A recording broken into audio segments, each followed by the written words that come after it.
ಬನ್ನಿ ಪ್ರಿಯ ವಿದ್ಯಾರ್ಥಿಗಳೇ, ಇವತ್ತು ಕೃಷ್ಣೇಗೌಡನ ಆನೆಯ 3ನೇ ಭಾಗದ ಕುರಿತು ಅಧ್ಯಯನವನ್ನ ಮಾಡೋಣ. ದುರ್ಗಪ್ಪ ನನ್ನ ಬಳಿ ಕೊಡಲಿ ತಗೊಂಡು ಹೋಗಿ 3 ದಿನ ಕಳೆದ ಮೇಲೆ ನಾನು ಪೋಸ್ಟ್ ಆಫೀಸ್ನ ಬಳಿ ಹೋಗುತ್ತಿರಬೇಕಾದ್ರೆ ಲೈನ್ಮನ್ ನಾರಾಯಣ ಜೊತೆ ಮೈ ಕೈ ಕರೆದುಕೊಳ್ಳುತ್ತಾ ನಿಂತಿದ್ದ. ಯಾರು? ದುರ್ಗಪ್ಪ. ಎಲ್ಲಿ? ಪೋಸ್ಟ್ ಆಫೀಸಿನ ಹತ್ತಿರ. ಯಾರ ಜೊತೆ? ಲೈನ್ಮನ್ ನಾರಾಯಣ ಜೊತೆ. ಏನನ್ನ ಮಾಡುತ್ತಾ ನಿಂತಿದ್ದ? ಮೈ ಕೈ ಕೆರೆದುಕೊಳ್ಳುತ್ತಾ ನಿಂತಿದ್ದ. ಯಾರು? ದುರ್ಗಪ್ಪ. ಆವಾಗ ಲೇಖಕರು ಆ ದುರ್ಗಪ್ಪನನ್ನ ಕೇಳ್ತಾರೆ, ಏನಯ್ಯ ದುರ್ಗಪ್ಪ, ಕೊಡ್ಲಿ ಹೊತ್ಕೊಂಡು ಎತ್ಲಾಗ್ ಹೋದಿಯೋ, ಪತ್ತೇನೇ ಇಲ್ವಲ್ಲ ಎಂದು ಕೇಳಿದೆ. ಅದಕ್ಕೆ ಸ್ವಾಮಿ ಇಲ್ಲಿ ನಿಂತಿರೋದು ಎಂದ. ಅರೆ, ಇಲ್ಯಾಕೆ ನಿಂತಿದೆಯೋ? ಕೊಂಬೆ ಸೌರಿ ಲೈನು ಕ್ಲಿಯರ್ ಮಾಡ್ತಿರ್ಬೇಕಾದ್ರೆ ಫಾರೆಸ್ಟ್ನವರು ಬಂದು ಡಿಪಾರ್ಟ್ಮೆಂಟಿನ ಮರ ಯಾಕೆ ಕಡಿತೀಯ ಅಂತ ಕೊಡ್ಲಿ ಕಿತ್ಕೊಂಡ್ ಬಿಟ್ಟಿದ್ದಾರೆ ಸಾರ್. ಹೇಳದೆ ಕೋರ್ಟ್ನಲ್ಲಿ ಕೇಸ್ ಹಾಕ್ತೀವಿ ನೋಡಿ. ಕೇಳಿದ್ರೆ ಕೋರ್ಟ್ನಲ್ಲಿ ಕೇಸ್ ಹಾಕ್ತೀವಿ, ಕೋರ್ಟ್ನಾಗೆ ಇಸ್ಕೋ ಅಂತಾರೆ. ಏನನ್ನ? ಕೊಡ್ಲಿಯನ್ನ. ಅರೆ, ಲೇಖಕರು ಹೇಳ್ತಾರೆ, ಅರೆ ಕೊಡ್ಲಿ ನಂದಲ್ವೇನಯ್ಯ, ಹಂಗಂತ ಹೇಳಿದ್ರೆ ಕೇಳಬೇಕಲ್ಲ ಸಾರ್. ನೋಡಿ ದುರ್ಗಪ್ಪ ಆ ಲೇಖಕರಿಗೆ ಯಾವ ರೀತಿ ಮಾತಾಡ್ತಾ ಇದ್ದಾನೆ. ಹಂಗಂತ ಹೇಳಿದ್ರೆ ಕೇಳಬೇಕಲ್ಲ ಸಾರ್, ನನ್ನ ಡ್ಯೂಟಿ ನಾನು ಮಾಡ್ತಿದ್ದೀನಿ ಅಂದ್ರು ಕೇಳದೆ ಜೂರತ್ ಮಾಡಿ ಕೊಡ್ಲಿ ಕಿತ್ಕೊಂಬಂದು ಆಫೀಸ್ನಲ್ಲಿ ಮಡಗವ್ರೆ ಸಾರ್.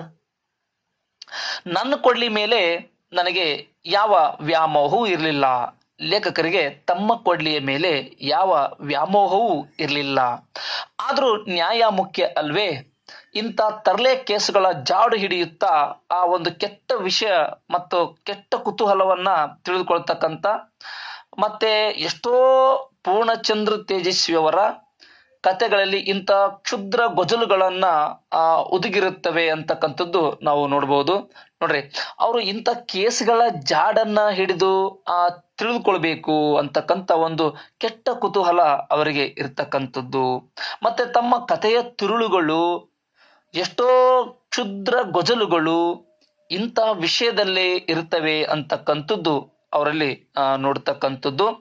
ಅದು ಹೇಗೆ ನನ್ನ ಕೊಡ್ಲಿ ಕಿತ್ಕೊಂಡಿದ್ದಾರೆ ಅಂತ ಒಂದ್ ಮಾತು ಕೇಳ್ತೀನಿ ಬಾ ಎಂದು ದುರ್ಗಪ್ಪನನ್ನ ಕರೆದುಕೊಂಡು ನಾಗರಾಜನ ಆಫೀಸ್ನತ್ತ ಕಡೆಗೆ ಇಬ್ಬರು ಹೋಗ್ತಾರೆ.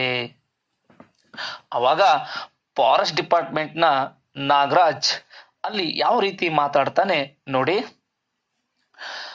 ಒಳಗೆ ಫಾರೆಸ್ಟರ್ ನಾಗರಾಜ್ ಪೊಲೀಸ್ ಇನ್ಸ್ಪೆಕ್ಟರ್ ತರದ ಡ್ರೆಸ್ ಹಾಕಿಕೊಂಡು ಫೈಲ್ಗಳ ರಾಶಿಯ ಪಕ್ಕ ಕುಳಿತಿದ್ದ. ಯಾರು? ನಾಗರಾಜ್. ಯಾವುದ್ರ ಪಕ್ಕ? ಫೈಲ್ಗಳ ರಾಶಿಯ ಪಕ್ಕ. ಏನನ್ನ ಹಾಕೊಂಡು? ಯೂನಿಫಾರ್ಮ್. ಆ ಯೂನಿಫಾರ್ಮ್ ಹಾಕಿಕೊಂಡ ಕೂಡಲೇ ಮನುಷ್ಯರ ವ್ಯಕ್ತಿತ್ವದಲ್ಲಿ ಏನೋ ಬದಲಾವಣೆ ಆಗುತ್ತದೆಂದು ತೋರುತ್ತದೆ. ವಿಚಿತ್ರಗತ್ತಿನಲ್ಲಿ ನನ್ನ ಕಡೆಗೆ ಅವನು ನೋಡಿದ. ಅವಾಗ ನಾಗರಾಜ್ ಯಾವ ರೀತಿ ಮಾತಾಡ್ತಾರೆ ನೋಡ್ರಿ. ಇದು ವಿಚಿತ್ರವಾಗಿ ನೋಡಿದ್ಮೇಲೆ, ಅಲ್ರಿ ನಾಗರಾಜ್, ಲೇಖಕರು ಮಾತಾಡ್ತಾರೆ, ಅಲ್ರಿ ನಾಗರಾಜ್, ನಿಮ್ಮ ಡಿಪಾರ್ಟ್ಮೆಂಟ್ ನ ಮರ ಕಡಿದ್ರೆ ನೀವು ಅವನ ಮೇಲೆ ಕ್ರಮ ತಗೊಳ್ಳಿ, ಆದ್ರೆ ನನ್ನ ಕೊಡ್ಲಿ ಯಾಕೆ ತಂದು ನಿಮ್ಮ ಆಫೀಸ್ನಲ್ಲಿ ಇಟ್ಕೊಂಡಿದ್ದೀರಾ ಎಂದು ಲೇಖಕರು ನಾಗರಾಜ್ನನ್ನ ಕೇಳ್ತಾರೆ. ಕೂತ್ಕೊಳ್ಳಿ. ಫಸ್ಟ್ ನೋಡಿ, ನಾಗರಾಜ್ ಲೇಖಕರಿಗೆ ಯಾವ ರೀತಿ ಗೌರವವನ್ನ ಕೊಡ್ತಾನೆ ಅದನ್ನ ನಾವು ತಿಳ್ಕೋಬೇಕು.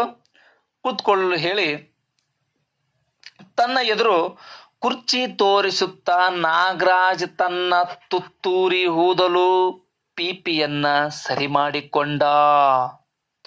Weapon sir, weapon. ವೆಪನ್ ನಮಗೆ ತುಂಬಾ ಮುಖ್ಯ. ಯಾವುದೇ ಅಪರಾಧ ಮಾಡಿದ್ರು ಅದಕ್ಕೆ ಸಂಬಂಧಿಸಿದ ಆಯುಧ ನಮಗೆ ತುಂಬಾ ಮುಖ್ಯ ಆಗುತ್ತೆ ಸರ್. ನೋಡಿ, ನಾಗರಾಜ್ ಆ ಆಯುಧ ಬಗ್ಗೆ ಎಷ್ಟು ಮಹತ್ವಪೂರ್ಣವಾಗಿರ್ತಕ್ಕಂಥ ಅರ್ಥವನ್ನ ಅಲ್ಲಿ ಹೇಳ್ತಾ ಹೋಗ್ತಾರೆ. ಕೋರ್ಟ್ನ ವ್ಯವಹಾರ ನಿಮಗೆ ಗೊತ್ತಿಲ್ಲ ಅಂತ ಕಾಣ್ತದೆ.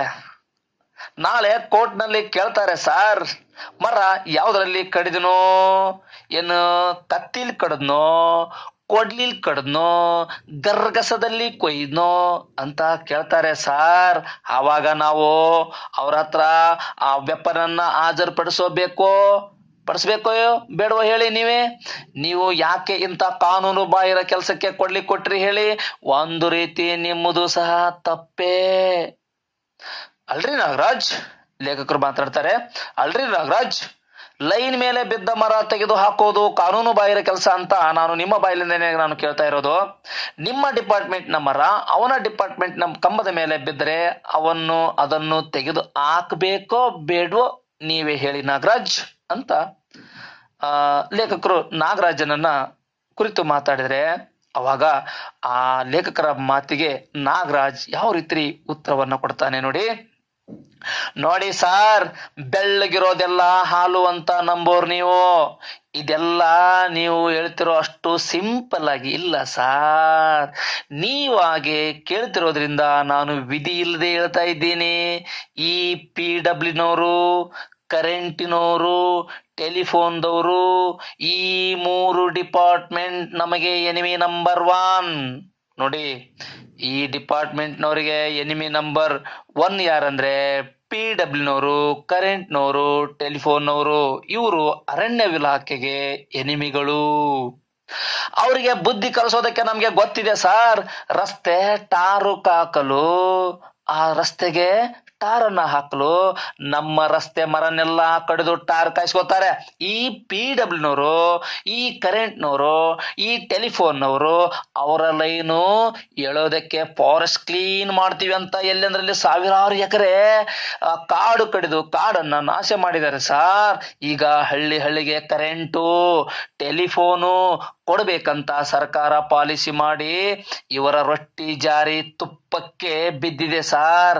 ಲೈನು ಕ್ಲಿಯರ್ ಮಾಡೋ ನೆಪದಲ್ಲಿ ಇವ್ರು ಯಾರು ಮನೆಗೆ ಸೌದೆನೆ ಕೊಳ್ತಾ ಇಲ್ಲ ಸಾರ್. ನೋಡ್ರಿ, ನಾಗರಾಜ್ ಎಲ್ಲರ ಮೇಲೆ ಆಪಾದನೆಯನ್ನ ಯಾವ ರೀತಿ ಹಾಕ್ತಾ ಇದ್ದಾನೆ.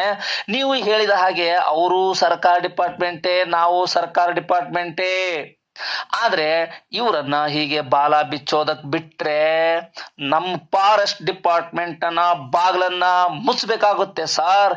ಇವರಿಗೆ ಬುದ್ಧಿ ಕಲಿಸ್ಬೇಕೋ ಬೇಡವೋ ನೀವೇ ಹೇಳಿ ಎಂದ ನಾಗರಾಜ್. ಅವಾಗ ನಾಗರಾಜ್ ಕೊಂಚ ಲೇಖಕರು ಹೇಳ್ತಾರೆ, ನನಗೆ ನಾಗರಾಜ್ ಕೊಂಚ ಅಂದ್ರೆ ಸ್ವಲ್ಪ ಪರಿಚಯ ಇದ್ದ ಮನುಷ್ಯ. ನನ್ನ ಬೆನ್ನ ಹಿಂದೆ ನಿಂತಿರುವ ದುರ್ಗಪ್ಪನನ್ನು ನೋಡಿ ಈ ರೀತಿ ಟಂಕಾಕಾರದಲ್ಲಿ ಮಾತಾಡ್ತಿರಬಹುದೆಂದು ನಾನು ಊಹಿಸಿದೆ. ದುರ್ಗಪ್ಪ ಮಾಡಿದ ಕೆಲಸದಲ್ಲಿ ಅಂತ ದುರುದ್ದೇಶ ಏನೂ ಇರಲಿಲ್ಲ. ಆ ಲೇಖಕರು ಇದು ಸರಿಯಾಗಿ ಕಾಣ್ತಾ ಇತ್ತು. ನಾಗರಾಜ್ ಅವನನ್ನ ಕೋರ್ಟಿಗೆಳೆಯುವುದು, ಕೇಸ್ ಹಾಕುವುದು ಅಸಂಭವವೆಂದೇ ನನಗೆ ತೋರ್ತಾ ಇತ್ತು. ದುರ್ಗಪ್ಪನಿಗೆ ಗಾಬರಿ ಪಡಿಸಲಿಕ್ಕೆ ನಾಗರಾಜ್ ಈ ತರ ಮಾತಾಡ್ತಾ ಇದ್ದಾನೆ ಅಂತ ನನಗೆ ಸಂಕ್ಷಿಪ್ತವಾಗಿ ಅರ್ಥ ಆಗ್ತಾ ಇತ್ತು. ಹಾಗಾದ್ರೆ ನಾನು ನಾಗರಾಜನಿಗೆ ಇಲ್ಲಿ ಕೇಳ್ಕೊಳ್ಳೋದಿಷ್ಟೇ. ನಾಗರಾಜ್ ಏನಂತ ಮಾತಾಡಿದಾಗ ಈಗ ಲೇಖಕರು ಹೇಳ್ತಾರೆ, ಹಾಗಾದ್ರೆ ನಾಗರಾಜ್ ನನ್ನ ಕೊಡ್ಲಿಗೆ ತರ್ಪಣ ಬಿಡೋದು ಒಳ್ಳೆಯದು ಅಂತ ಅನ್ನಿ ಅಂದಾಗ ಅದಕ್ಕೆ ನಾಗರಾಜ್ ಹೇಳ್ತಾನೆ, ಅದ್ಯಾಕೆ ತರ್ಪಣ ಕೊಡ್ತೀರಾ ಸಾರ್? ಕೇಸು ನಡಿಲಿ ಸಾರ್, ನಂದು ತಪ್ಪೋ ಅವಂದು ತಪ್ಪೋ ತೀರ್ಮಾನ ಆಗ್ಲಿ ಸಾರ್. ಅವಾಗ ಅಲ್ರಿ ನಾಗರಾಜ್, ಅವು ಯಾವ್ದಾದ್ರೂ ತೀರ್ಮಾನ ಆಗೋ ಕೇಸ್ಗಳೇನ್ರಿ? ನೀವು ಬೇರೆ ಡಿಪಾರ್ಟ್ಮೆಂಟ್ಗೆ ಬುದ್ಧಿ ಕಲಿಸ್ತೀನಿ ಅಂದ್ರಲ್ಲ, ಹಾಗೆ ಅವರು ನಿಮಗೆ ಕಲಿಸ್ಬೇಕು ಅಂತಿರ್ತಾರೆ. ಏನ್ ಗೊತ್ತಾ? ಬುದ್ಧಿ ಕಲಿಯೋದಕ್ಕೆ ಯಾರಾದ್ರೂ ತಯಾರಿದ್ರೆ ತಾನೇ ಕೇಸು ತೀರ್ಮಾನ ಆಗೋದು. ಹೌದಲ್ವೇನ್ರಿ ನಾಗರಾಜ್ ಅಂತ ಲೇಖಕರು ನಾಗರಾಜನ ಬಗ್ಗೆ ಮಾತನಾಡಿದಾಗ ನಾಗರಾಜ್ ನಿರ್ಧಾರ ಧ್ವನಿಯಲ್ಲಿ ನೋಡಿ ಸಾರ್, ಒಂದು ನಿರ್ಧಾರಕ್ಕೆ ಬರ್ತಾನೆ ನಾಗರಾಜ್. ಆ ಧ್ವನಿಯಲ್ಲಿ ಯಾವ ರೀತಿ ಮಾತಾಡ್ತಾನೆ ನೋಡಿ. ಈಗ ಕೊಡೋಕೆ ಆಗಲ್ಲ ಸರ್. ನೋಡಿ, ಖಂಡಿತವಾಗಿ ಲೇಖಕರೇ ನಾಗರಾಜ್ ಕೊಡ್ಲಿಕ್ಕೆ ಆಗೋದಿಲ್ಲ. ನಮ್ಮ ಆಫೀಸ್ನ ಹೊರಗಡೆ ನೋಡಿದೀರಾ ಸಾರ್, ನಿಂತಿದಾವೆ ಅಂಬಾಸೆಡರ್ ಕಾರುಗಳು. ಅವೆಲ್ಲ ನಿಮ್ಮ ಕೊಡಲಿ ತರಾನೇ ಕಾನ್ಸಂಟ್ರೇಟ್ ಮಾಡಿ ತಂದಿರ್ತಕ್ಕಂಥವು. ನೋಡಿ, ಅದರಲ್ಲಿ ಗಂಧ ಸಾಗಾಣಿಕೆ ಮಾಡಿರೋದು, ಕಾರು ಕದ್ದಿದ್ದು, ಮಾಲ್ ಕದ್ದಿದ್ದು. ಸದ್ಯಕ್ಕೆ ಸಾರ್ ನಿಮ್ಮ ಕೊಡ್ಲಿ ಕದ್ದು ಮಾಲಲ್ಲ ಬಿಡಿ. ನೋಡಿ, ಇವೆಲ್ಲ ಕಾರುಗಳ ಕೇಸು ಇತ್ಯರ್ಥ ಆದ್ಮೇಲೆ ಅವರಿಗೆ ಕೊಟ್ಟು ಬಿಡ್ತೀವಿ. ವಾರಸುದಾರರು ಯಾರಾದ್ರೂ ಇರ್ಲಿಲ್ಲ ಅಂದ್ರೆ ಅವಕರ್ನ ಹರಾಜ್ ಹಾಕಿ ಬಿಡ್ತೀವಿ. ನಾಗರಾಜ್ ತಾನು ಪಡೆದುಕೊಂಡಿರ್ತಕ್ಕಂಥ ಎಲ್ಲ ಕಾರುಗಳ ಬಗ್ಗೆ, ವಶಪಡಿಸಿಕೊಂಡಿರ್ತಕ್ಕಂಥ ಎಲ್ಲ ಕಾರುಗಳ ಬಗ್ಗೆ ಲೇಖಕರ ಮುಂದೆ ಹೇಳ್ತಾನೆ. ಆ ಕಾರುಗಳ ವಿಷಯಗಳು ನೋಡಿ, ಮಲ್ನಾಡು ಪ್ರದೇಶದಲ್ಲಿ ಆ ಕಾಡನ್ನ ಒಂದು ಕಾರುಗಳನ್ನ ಸೀಸ್ ಮಾಡಿ ಅಲ್ಲಿ ತಂದು ನಿಂದ್ರಿಸಿದ್ರೆ ಆ ಕಾರುಗಳ ಗತಿ ಏನು ಅನ್ನೋದನ್ನ ಎಷ್ಟು ಚೆನ್ನಾಗಿ ವಿವರಣೆ ಕೊಟ್ಟಿದ್ದಾರೆ ನೋಡಿ. ಮಲೆನಾಡಿನ ಮಳೆಗೆ ಕಾರುಗಳೆಲ್ಲ ತುಕ್ಕು ಹಿಡಿದು ಕೊರಗುತ್ತಾ ಕುಳಿತಿದ್ವು. ಒಂದು ಕಾರಿನ ಮೇಲೆ ಹುತ್ತವೇ ಬೆಳೆದಿತ್ತು, ಇನ್ನೊಂದೆರಡರ ಮೇಲೆ ಯಾವೋ ಕಾಡು ಬಳ್ಳಿಗಳು ಹಬ್ಬತೊಡಗಿದ್ವು. ಅವುಗಳ ಸದ್ಯದ ಶೋಚನೀಯ ಸ್ಥಿತಿಯನ್ನ ನಾವು ನೋಡಿದರೆ ಎಂದಾದರೂ ರಸ್ತೆಯ ಮೇಲೆ ಇವು ಓಡಾಡಿದುವೆ ಎಂದು ಊಹಿಸಲು ನಮಗೆ ಸಾಧ್ಯನೇ ಆಗ್ತಾ ಇರಲಿಲ್ಲ. ಅವುಗಳ ಮೇಲಿನ ಕೇಸು ಇತ್ಯರ್ಥ ಆಗುವುದರೊಳಗಡೆ ಅವುಗಳೆಲ್ಲ ತುಕ್ಕಿನ ಮುದ್ದೆಗಳಾಗಿ ಗುಜುರಿಯವರಿಗೂ ಕೆಲಸಕ್ಕೆ ಬರುತ್ತಿಲ್ಲ ಅನ್ನುವಷ್ಟು ಆ ಒಂದು ಕಾರುಗಳ ಬಗ್ಗೆ ವಿವರಣೆಯನ್ನ ಕೊಡ್ತಕ್ಕಂಥದ್ದು. ಅವಾಗ ಲೇಖಕರಿಗೆ ಒಂದನ್ನ ಇಲ್ಲಿ ಮಾತನಾಡ್ಲಿಕ್ಕೆ ಇಷ್ಟಪಡ್ತಾರೆ. ಅವಾಗ, ಸರಿ ಬಿಡಿ ನಾಗರಾಜ್, ನಾನು ಇನ್ನೊಂದು ಕೊಡ್ಲಿ ತಗೋತೇನೆ. ನಾನು ಬಂದಿದ್ದು ನೋಡಿ, ಲೇಖಕರು ಬಂದಿದ್ದ ವಿಷಯವನ್ನ ಇಲ್ಲಿ ಹೇಳ್ತಾ ಇದ್ದಾರೆ. ನಾನು ಬಂದಿದ್ದು ಮುಖ್ಯವಾಗಿ ಇಬ್ಬರು ಸರ್ಕಾರಿ ಇಲಾಖೆಗಳೇ ಆಗಿದ್ದು, ಅದು ಹೇಗೆ ಒಬ್ಬರ ಮೇಲೆ ಒಬ್ಬರು ಕೇಸು ಹಾಕಿಕೊಳ್ತೀರಾ ಅದನ್ನ ಕೇಳೋದಕ್ಕೆ ನಾನು ಬಂದಿರತಕ್ಕಂಥದ್ದು. ಕೊಡ್ಲಿ, ನೀವು ನಿಧಾನವಾಗಿ ಕೇಸು ಇತ್ಯರ್ಥ ಆಗಿ ನೀವೇನೋ ನಾಗರಾಜ್ ಅವರೇ, ನೀವೆಲ್ರಿಗೂ ಏನೋ ಕಲಿಸ್ಬೇಕು ಅಂತ ಕುಂತಿದಿರಲ್ಲ, ಅದೇ ಬುದ್ಧಿಯನ್ನ ಕಲಿಸಿ ಆದ್ಮೇಲೆ ನನಗೆ ಕೊಡು ಎಂದೆನ್ನುತ್ತಾ ನಾನು ಅಲ್ಲಿಂದ ಎದ್ದೆ. ಅವಾಗ ಆ ತದ್ವಿರುದ್ಧವಾಗಿ ನಾಗರಾಜನಿಗೆ ಏನೆನಿಸಿತೋ ಏನೋ ದುರ್ಗಪ್ಪನ ಕಡೆ ತಿರುಗಿ, ಏನೋ ಮರ ಯಾಕೆ ಕಡಿತಿ ಅಂತ ಕೇಳಿದ್ರೆ ಮ್ಯಾಲಿನವ್ರನ್ನ ಕೇಳ್ಕೊಳ್ಳಿ ಅಂತ ಉಚ್ಚಾಯಿಸಿ ಮಾತಾಡ್ತೀಯಾ? ಹೇಳದೆ ಕೇಳದೆ ಡಿಪಾರ್ಟ್ಮೆಂಟಿನ ಮರ ಕಡಿದ್ರೆ ಇನ್ನೊಂದು ಸಾರಿ ಮತ್ತೇನಿಲ್ಲ, ನಿನ್ನೆಲ್ಲ ಕಪ್ಪಿಗೆ ಹಾಕಿಸಿ ಬಿಡ್ತೀನಿ, ಏನಂತ ತಿಳ್ಕೊಂಡಿದ್ಯಾ ಎಂದು ನಾಗರಾಜ್ ಕೂಗಿ ಗಾಡ್ರಾಮಪ್ಪನಿಗೆ ಇವನ ಕೊಡಲಿ ಕೊಟ್ಟು ಬಿಡು ಎಂದು ಆಜ್ಞೆಯನ್ನ ಮಾಡಿದ. ಯಾರಿಗೆ ಕೊಡ್ಲಿಯನ್ನ ಕೊಟ್ಟು ಬಿಡು ಎಂದು ಆಜ್ಞೆ ಮಾಡಿದರೆ ಅಂದ್ರೆ ನಾಗರಾಜ್ ಗಾಡ್ರಾಮಪ್ಪನಿಗೆ ಕರೆದು ಕೊಡ್ಲಿಯನ್ನ ದುರ್ಗಪ್ಪನಿಗೆ ಕೊಡು ಎಂದು ಆಜ್ಞೆಯನ್ನ ಮಾಡ್ತಾನೆ. ದುರ್ಗಪ್ಪ ಮತ್ತೆ ಮರ ನಾನು ಕಡಿದಿಲ್ಲವೆಂದು ನೋಡಿ, ದುರ್ಗಪ್ಪ ಯಾವ ರೀತಿ ಆಪಾದನೆ ಆಗ್ತಾ ಇದ್ದಾನೆ. ದುರ್ಗಪ್ಪ ಮತ್ತೆ ಮರ ತಾನು ಕಡಿದಿಲ್ಲವೆಂದು ಕೃಷ್ಣೇಗೌಡ್ರ ಆನೆ ಮುರಿದು ಬೀಳಿಸಿದೆಂದು ಹಳೆಯ ಪ್ರವರ ಪುನರಾವರ್ತನೆ ಮಾಡಿದ.